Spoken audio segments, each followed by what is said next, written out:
And that is why it has harmonious labor relations and absolute industrial peace.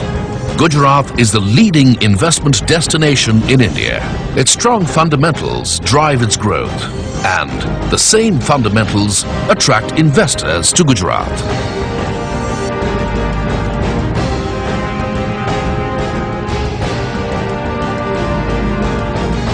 Once again, Gujarat is going to act ahead of its times. Once again, it is going to create history.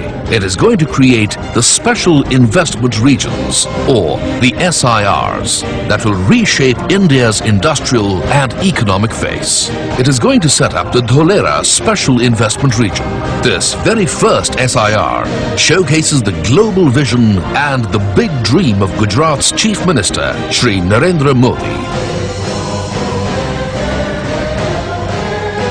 The Dholera SIR is going to be developed in an area of more than 360 square kilometers.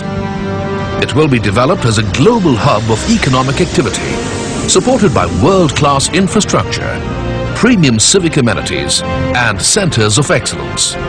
It will cater to both international and domestic markets. The SIR will have multiple business, financial, recreational, and residential districts. It will provide the next generation of housing with cultural, recreational and amusement spaces. The centerpiece of the SIR is the CBD, the Central Business District. This building will be a masterpiece of design and art, an iconic structure that will stand out as an imprint of Gujarat's ingenuity and enterprising spirit. A true monument dedicated to New Gujarat, the Golden Gujarat. The Dholera SIR will have a low carbon footprint. To make, it does not mean that the provider of those services has to be the public.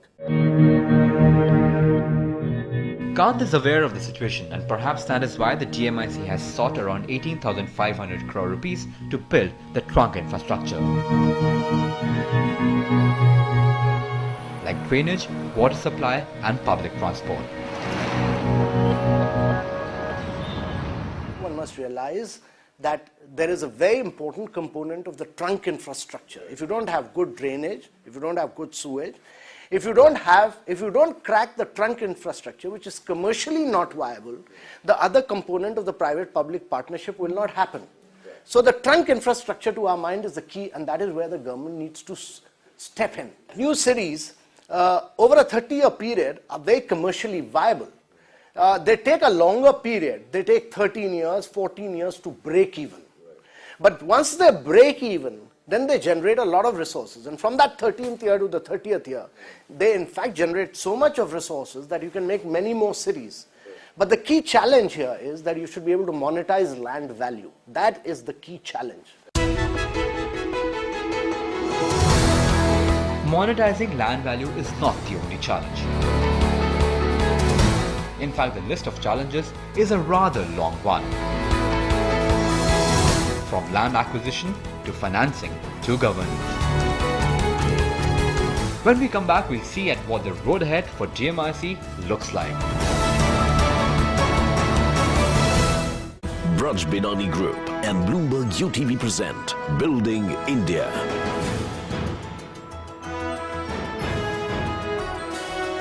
Braj Binani Group and Bloomberg UTV present Building India.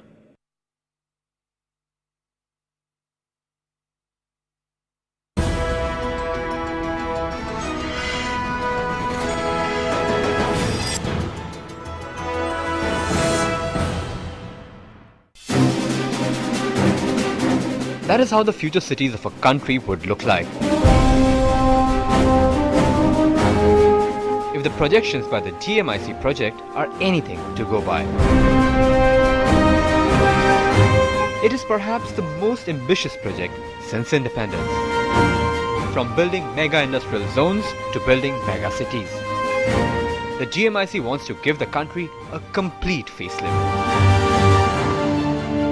But planning is one thing, and translating plans into reality is another. As Pradeep Singh, the Vice Chairman and Managing Director of IDFC project says, master plans are often more violated than being followed. In the history of our country and its cities, The master plans have been less